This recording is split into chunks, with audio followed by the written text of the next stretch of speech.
Hey guys, welcome back to Judging Books by Their Cover. Obviously today we still have 5 books that we're going to be reacting to them for the very first time today. So I just wanted to say thank you for coming to my channel, and if you've subscribed, thank you. It means so much to me to have people subscribe to my channel. And if you haven't subscribed, please do. You'll get notified when I upload new videos every Friday and Tuesday morning. And who knows, maybe I'll be uploading new kinds of content and then you'll be notified too. So there is no downside to subscribing. Like this video, comment below if you end up enjoying it. And honestly, I'd love to hear anyone's thoughts on my channel and what kinds of content you'd like to be seeing. I've tried out a few things and so far I've been just making content about books. Let's go ahead and dig in. So these books are coming to us. I've never seen them before. I have a person in my life make a list and send them to me. I like to judge books by their cover, respectfully. And I think it's a really fun thing to get to do. Like, this is just a fun video and a way to introduce people to new books, but also just to sit here and have fun and take your mind off of things too. So our first book today, okay, I don't know why, but I saw this house on the cover of this book and I thought of that show, was it like Foster's Home for Imaginary Friends? the kids show, the animated show from the 2000s. Excuse me, I'm showing my age. This book is called Play Nice by Rachel Harrison. And it is very cool looking. It's very spooky looking, which is good considering we're getting into spooky season. We're still in September, but we're getting there, so it's very cool. So on the cover, on the side in a little spot, it says home is where the horror is. I don't know about that for me. Home is not where the horror is for me. But in the middle of the cover, because the cover is just like a white background, it has like some texture to it, but the middle is a big purple, I was gonna say house, mansion. It's like a big 2-story house, but it's got like a lot of rooms. There's like several balconies, and there is a very huge black tail that like comes from behind the house and like wraps around the house like twice, and then the tail ends in this like arrowhead, and the point of the arrowhead is dripping in blood. At the top it says USA Today bestselling author of So Thirsty. That also feels very spooky related. I think we found this author's type of thing. I don't know. I love how spooky it looks, but I'm a little scared. If you've watched any of my videos from this series before, you'll know I'm not much of a horror fan. I was when I was a little bit younger, but I'm not into that right now at this point in my life. I do love how the cover looks though. Like, it does make me think Halloween, and I love Halloween. And Play Nice is so funny. It's either like there's some sort of game afoot, and so it's like Play Nice, or someone's coming to the house and I have to wonder who Play Nice is referring to. Like, is it this, I'm assuming some sort of serpent or dragon that this tail belongs to that's wrapped around the house. So I'm like, is Play Nice intended to be for that reptile, or is it for whoever is like entering the house? Like, who is supposed to play nice here? Because there's blood on that tail and I don't think that one's playing nice. And it also kind of looks like one of the windows at the top of the house, like they have like small circle windows, like probably like for the attic. One of the windows has an eye peeking out. So I'm gonna guess that is the eye of whatever creature is protecting this house. And I forgot to mention this, there are spider webs or cobwebs, however you want to think, because I don't see any spiders in different corners of the house, especially the outside balconies. And there's a little person in one of the windows. You can just see their shadow.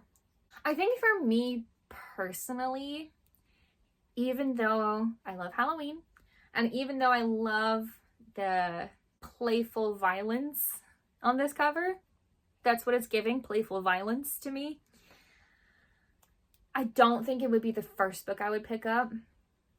And I'm not even sure even if I picked it up, I'd want to read it. But because I don't hate the cover, I think it's cute. I think I'm going to put this at 4. Okay. Love the title. So this book is Women Who Run with the Wolves: Myths and Stories of the Wild Woman Archetype. That's amazing. And the author is Clarissa Pinkola. Ooh, I'm pretty sure I'm not going to pronounce this name correctly, and I'm really sorry. Estes. She's a PhD, so I love that. At the top here, it says 2 years on the New York Times bestseller list. And it's the 1 million copy bestseller. Wow. There's also a review quote at the bottom that says, a deeply spiritual book. She honors what is tough, smart, and untamed in women. She venerates the female soul. That's pretty cool. So the cover itself is mostly words. You know, the title takes up, I want to say, 1/3 of the cover. And then, you know, the bestseller list stuff, the author name, and the quote take up pretty much the rest of the page. But there is a tiny little square, probably drawn picture, because it's in black and white and it looks drawn. And it looks like it's a woman standing with a wolf next to her, and her hair is blowing behind her in the wind. And there's some sort of light source coming from behind her. I don't know if it's the moon, because that feels like fitting, or if it's like a star or just light, but it kind of looks like she's standing on a hill, and we're just looking at like the top of the hill where she and the wolf are standing. And then there's the light source behind her, the darkness, like the stars you can kind of see. Is the cover super impressive? No. But I think that was really smart. So this book seems to me like, I don't know the type of genre this is, but I have read books similar to this, where it's not necessarily a story throughout the whole book. It's like possibly anecdotes, but also it's almost like, this is such a way to downgrade this, and I'm not trying to downgrade it, I'm just trying to explain what I'm trying to say. It's almost like when you're writing a thesis paper and you're trying to prove something. One of the books I did a video on recently was on like witch hunts, and I loved it because they kind of made it into a narrative, but really it was like, here are the facts, and you know, this is what happened to women throughout history that were accused of witchcraft. That's what I think this book is.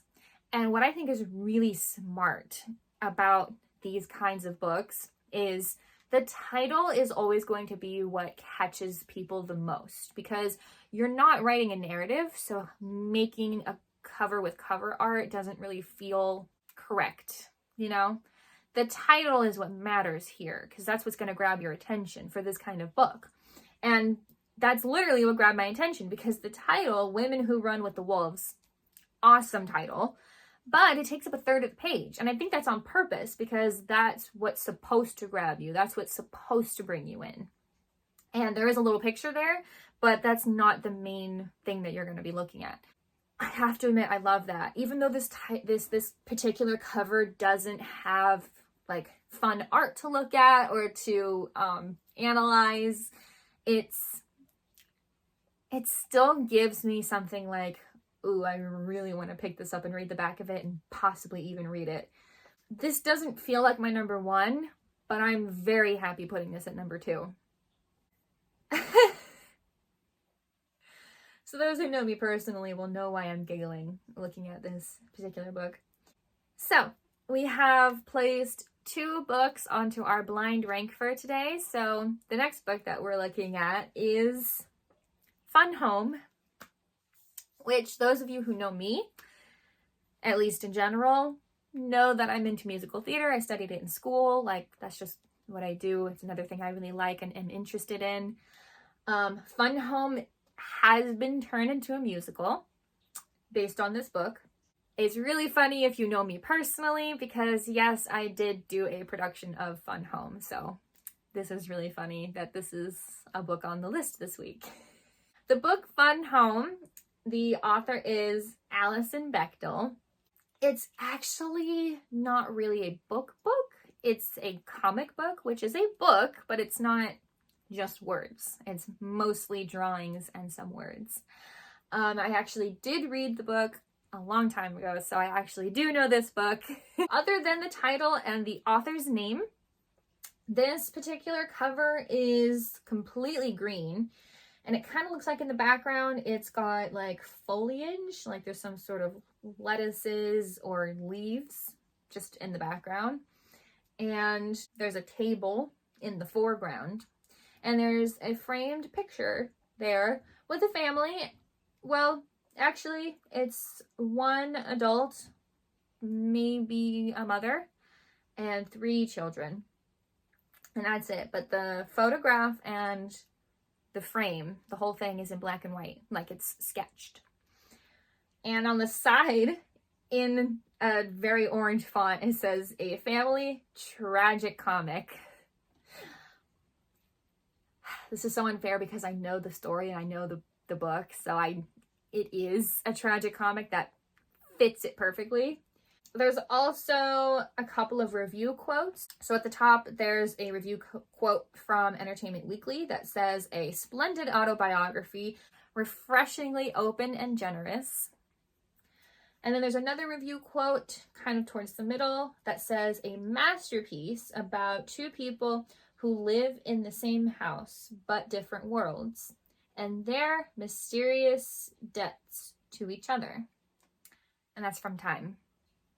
This is going to be a little tough because I know the story, but I'm going to try to put this in the rank as unbiased as possible.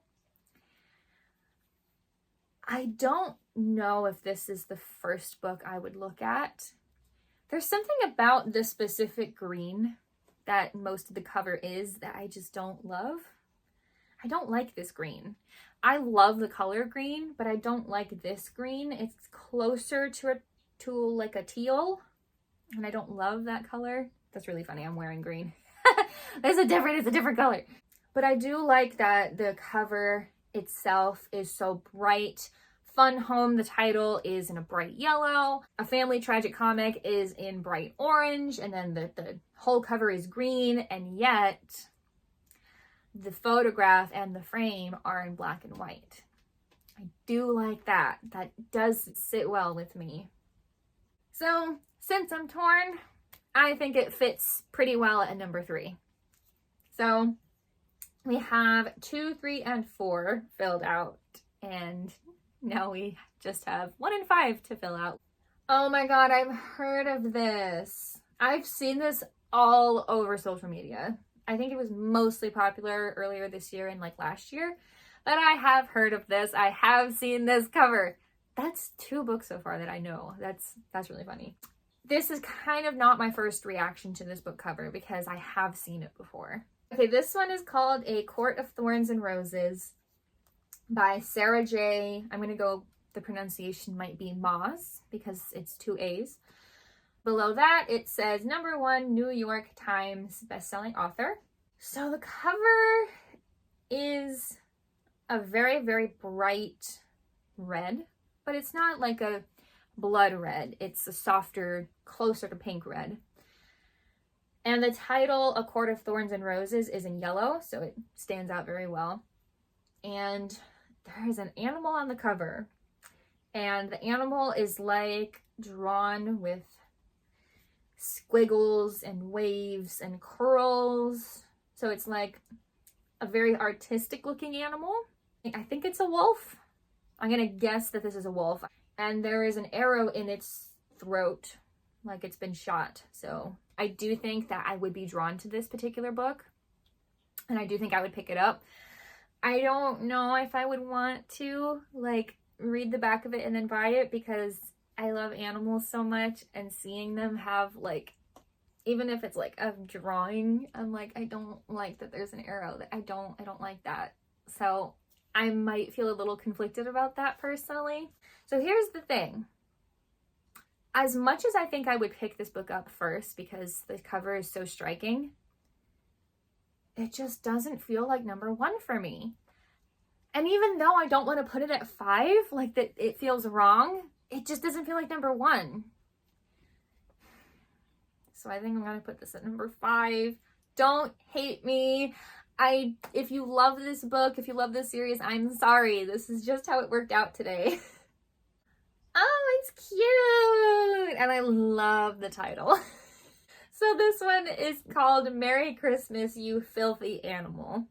Which, if you are someone who grew up watching Christmas movies from the 90s, which I did, you would know that that is a very popular quote from the movie Home Alone, that there was a movie within the movie. Oh my god, it's like Inception.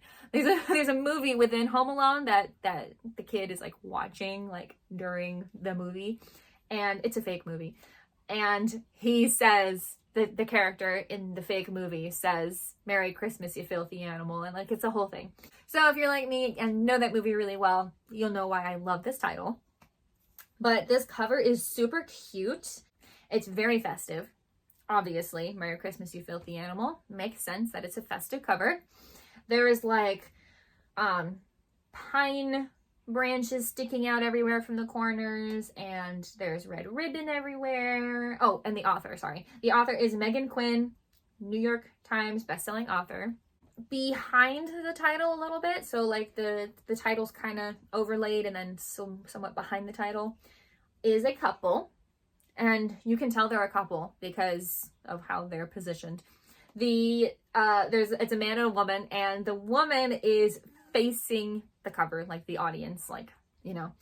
And I love it because, so they're drawn kind of like animated cartoon-like, so I don't know if it's computer generated or drawn, but she's looking out and she is like this. And she has her hands on her cheeks and she's all smiley. And she has blonde hair, blue eyes, wearing a white sweater. Very Hallmark. Oh, I did not even notice this, but this makes the cover even better for me personally. The red ribbon is like going down below her waist and wrapping around her legs as it goes down. That is really funny. I don't know what that means, but I love the implications. And the other person in the couple is a guy, and he's like holding her from the side, like he's hugging her, but he's like on her side, and he's basically like resting his cheek kind of like on the top of her head with his eyes closed. So we don't know what color his eyes are, but he has brown hair. He's wearing like a blue flannel. So Hallmark. Oh my gosh, it is so Hallmark. And the background is like light blue with little like snow flurries like falling everywhere. So it's adorable. And Merry Christmas, You Filthy Animal is such a funny title. This feels really good at number 1. It just does. And I'm really glad that I held off and didn't put the other one at number 1 because it didn't feel right, but this feels right. That is our rank for today. I'm actually pretty happy with how it turned out. I wasn't sure where things were going. I've never left it to the last book to fill the number 1 slot, so I was a little bit nervous. But I'm very happy with it. I think that this is perfect for what I feel for these 5 books today. So let me know in the comments what you guys think. I would love to hear your thoughts on these books. I love to go look at book covers in stores and just get a feel for different books. I love book shopping, and I love to do it with people. And this is like such a fun way for me to do it kind of with people. So let me know in the comments what you guys think about today's rank and what you think of the books for today. Maybe you have read the books. I'm sure many of you have heard or read what's it called? A Court of Thorns and Roses. And I'm sorry that it was number 5, but in the way it worked out, that's just where it got placed. So I am sorry. But that is all for today's video. Thank you guys so much for watching, and I will see you in the next video.